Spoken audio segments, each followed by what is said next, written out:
Pre-calculus students, greetings. You can see at the top here we're going to look at lesson 751, graphing parametric equations. Some of you have experience with these already. Physics students should know a thing or two about this, but we'll demonstrate these things as we go along so that you know how to push the buttons on your calculator. If you haven't done so, you need to make sure that you do the study notebook, page 105, write in those objectives and do that vocabulary. If you haven't done that, you should hit pause and you should go and do that now.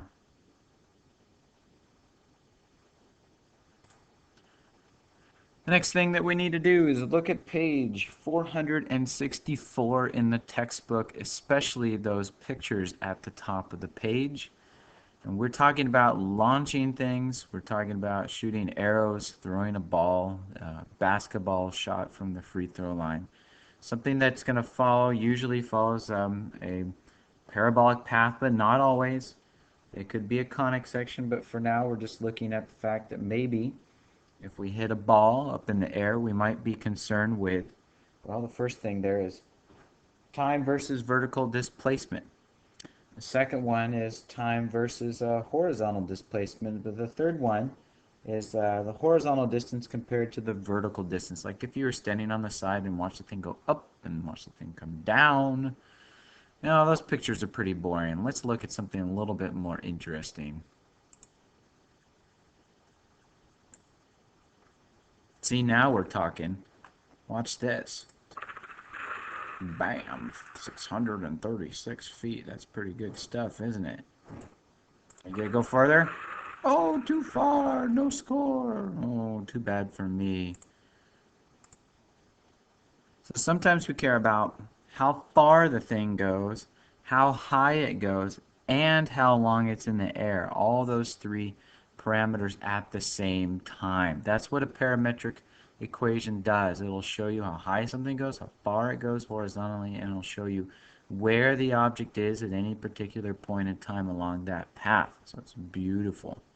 Now if we're going to fiddle around with this stuff and sketch a curve with the parametric equation, we have to go and change the mode on our calculator from function to parametric. Let me show you something here, that if I'm in normal mode and I push this button right here, an X pops up. But if I go and I change this mode over here to parametric, and I push this button again, now it says T. Another thing that's different here is when I press Y equals, I have this set of equations. What I'd like you to do now is take your calculator out and turn it on to that mode. You can back up about 20 seconds and watch me do that all over again.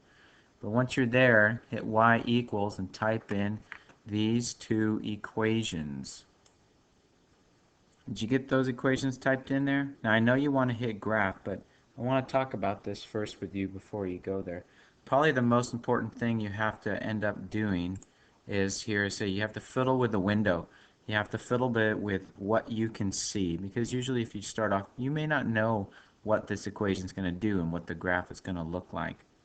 So let's talk about that. Okay?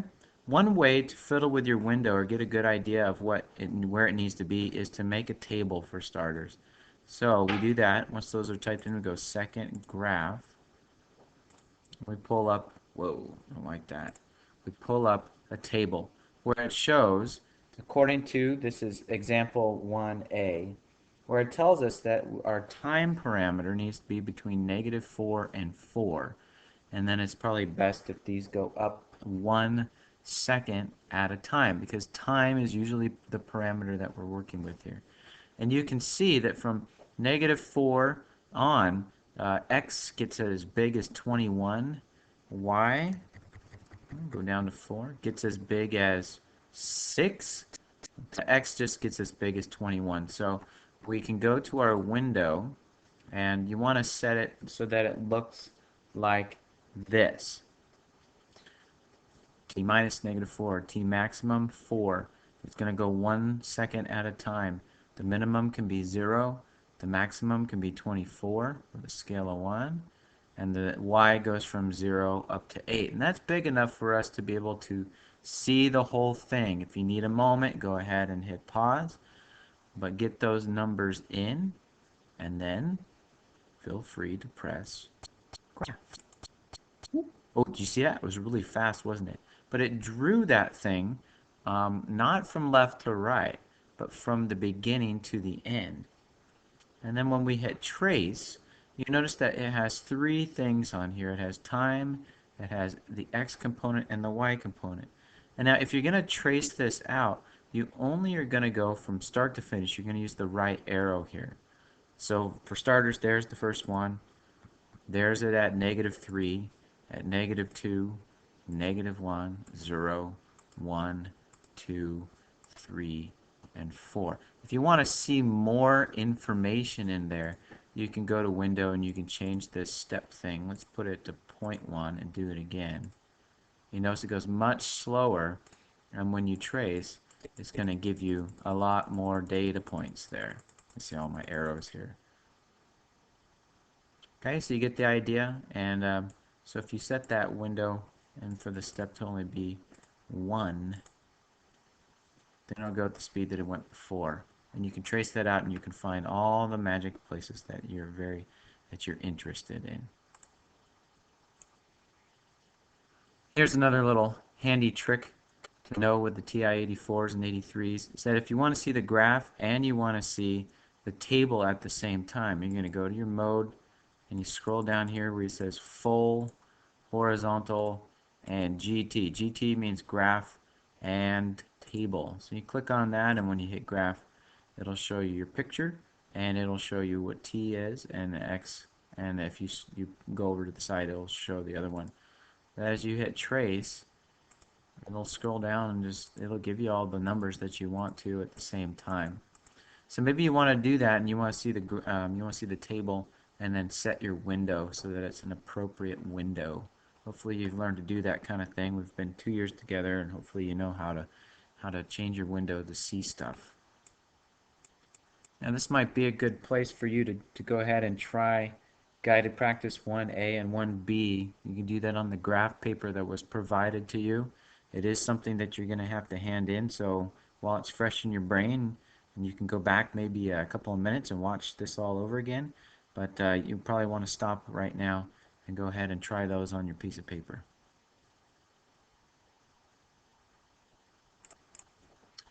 Okay, well, moving on to the second example, writing a parametric equation in a rectangular form. Rectangular form just means as a regular function where it's just in terms of x and y instead of, in function form, instead of this x1t and y1t. We'll go back to changing the mode back to function rather than parametric. But before you go and do that, you have to write the equation in terms of x and y only. You have to get rid of the t parameter. So you won't have two equations anymore when you hit y equals, you just have one. So how do we do that? Well, let me show you. So from page 106 of your study notebook, I'm going to take the first equation there, where it gives you y equals t squared plus 3 and x equals t minus 1. I mean, usually the x comes first, but it doesn't matter. So what we're going to do here is we're going to write this, and instead of t equals, we're going to say, instead of x equals, we're going to say t equals. So that's all I've done. I've rewritten this second equation in terms of what t is equal to. And I take x plus 1 and I replace the t in the y equals equation with x plus 1.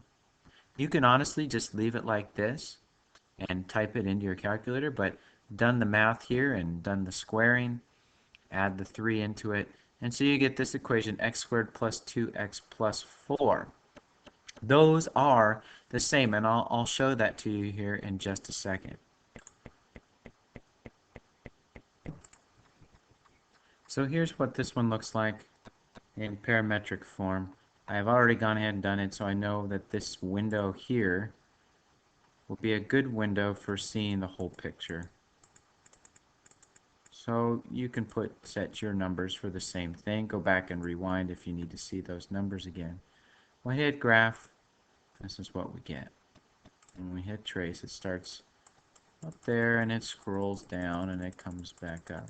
Okay, now I'm going to go over and switch to the other mode really quickly. I'm going to go to function mode here, and go to y equals, and there's what we say it's also equal to, and watch this. Same graph, same exact picture, just in a different way of drawing it. Now the other one will go faster or slower depending on the parameters, but it's the same one. It's shown on the same exact scale, so you can see that they are the same equation. No guesswork there. And all you have to do for the guided practice is to do this process right here with some different numbers, and you just have to come up with this equation. I just showed you that those two things are the same thing. You just have to show that this is how it gets derived in x and y's instead of with x, y's, and t's. And here's our third example, rectangular form with domain restrictions. Because most of the time we're using the parameter of time, it doesn't always happen this way, but it's often the case, especially if you're launching water balloons or you're throwing something in there. You start at time equals 0 and you go from there. As we get into the next lesson, we'll have a thing called projectile motion, where we will talk about things being ejected into the air, or a water balloon being launched. And it has a component that says v sub 0 and h sub 0. And that subscript 0 there represents when time equals 0. In this case, for v for velocity and h for height. Physics students will recognize that kind of thing. And that just means that's where we start. What is the initial velocity and the initial height before we go on and do anything else? So what I'm going to do here is I'm going to take number 17 from the book, and why don't you go ahead and read that question. It's about a stunt man and the pulleys and whatnot. So go ahead and open up the book and look at number 17 from our lesson today. And then once you're done reading that, then you can unpause and we'll finish this out. Okay, folks, can you follow the math here on the page? How I went from, in terms of x equals 4t, turning this into t equals, and then I replaced the t in the y equation with x over 4, and then I just do the math. So if I had this in the regular form, y equals negative x squared plus 3.75x plus 100. Now you have to put your thinking cap on here. You have to think, this starts at 100 at least. If I put in a 0, it's at least 100. And this guy's jumping off of something, so he's going to jump up and out. And so your window needs to reflect this. And of course, if he hits the 0 place, then he's hurt himself. So let me show you to this in both modes, in parametric mode and in function mode, and you can get an idea of what's going on here. So here we are in parametric mode. I just typed it out the way it's supposed to be, and here's what my window looks like. From 0 to 5, and I put it at 0.1 so it'll go slowly so you can see it.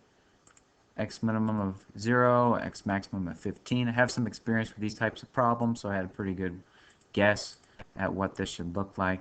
And then it has to be at least 100, so I picked 120 so that hopefully we can see the whole thing. Okay, so let me go and make sure that this will do something for us. I'm going to hit graph. Boom, there it goes, and we can trace this out and we can find out where that guy is at any point in time. He goes up to about 103, and then after, let's see, about that many seconds, he's 1 meter above the ground, and hopefully that's where the bag is there to catch him. So switching modes, go to function mode, and we have in here what that's equivalent to when we hit the graph, and we get the same kind of thing. Now the reason why we start here at 0 is obviously because he can't be in the air in negative time. We start at 0 and we watch him jump off the cliff, and hopefully he lands on the bag. It's the same graph. That's the idea. Now, one thing you need to do for your notes here is to list 4 sports that you think involve some type of parametric or parabolic motion as a strategy. If you click on the link in the description underneath the video, I want you to watch Luis Suarez, who now plays for Barcelona FC, and one of his most beautiful long goals, which was his strategy to loop it over the top of the goalkeeper and catch him off guard. So take a look at that, and take care of asking that question, and also take care of those guided practice that you're supposed to bring to class.